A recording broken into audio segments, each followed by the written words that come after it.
Sometimes, we through our experience of life, we develop particular modes of perception which enable us to deal with situations in a sort of some level of control and predictability we get in situations. So we tend to pursue things in a particular way.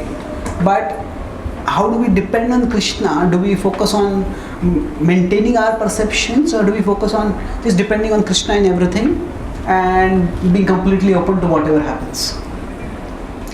Both are valid. See, the standard depiction of surrender to Krishna is Draupadi raising her hands and just calling out to Krishna.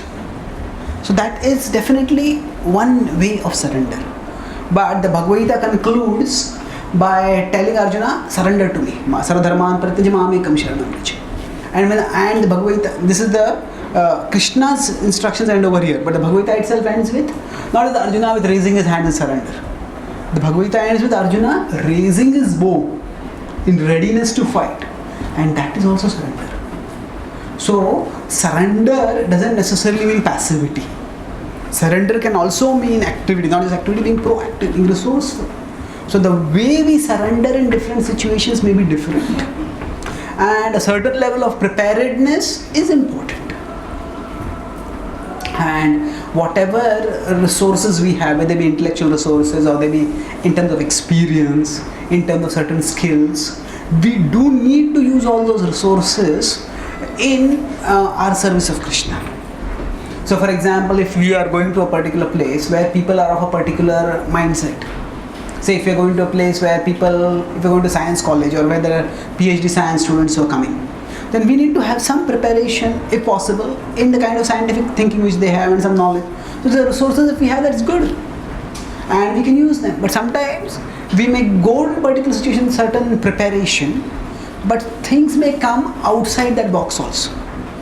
So that means that we have a tendency to analyze, and analyze means we fit people into certain categories, and that analytical ability enables us to make sense of life to a large extent, and that analytical ability we should use. But at the same time, as devotees, we want to take shelter of Krishna, and our intelligence should be a tool for us to take shelter of Krishna. Our intelligence itself should not become our shelter. You getting this point? Krishna is here, and my intelligence, it helps me to act wisely. So what I should do is, I should use my intelligence to act wisely in Krishna's service. So if I am an intellectual, naturally I cannot stop being an intellectual. So I may analyze, and I should use my analytical skills. But my intelligence should help me to take better shelter of Krishna, and to help share that shelter of Krishna with others. But sometimes whatever is our greatest strength can become our greatest weakness, because that, instead of becoming a tool to take shelter of Krishna, that becomes an alternative to Krishna. So when that happens, so then I have a particular framework of thinking, and that is helpful for me. But if my thinking and my perceiving stops only with that, then it is becoming a restriction. So I should see my analytical framework as a gift from Krishna to be used in his service. But sometimes it's a tool. Sometimes Krishna may bring a situation where it may not fit into my analytical framework. At that time, we need to be open. Krishna, I can't make sense of this. Please tell me how I can serve you.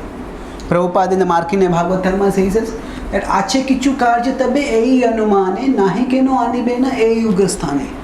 He says, Krishna, I guess, Anuman. He says, I guess you must have brought me here to America for some purpose.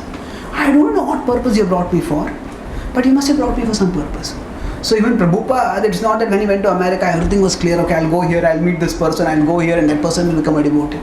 No, it's more of a strategy. You try out one thing, if it works well and good. If it doesn't work, we try out something else. So we do use the strategies that have worked for us, but at the same time we recognize that they are strategies. They are not ironclad, unchangeable principles. A particular frame of analysis helps me, I'll use it. But if things don't make sense according to that frame of analysis, I should be open. So we don't. So openness to Krishna means using what resources we have in His service, but also keeping on serving Krishna even when those resources don't work. Does that answer your question? Thank you.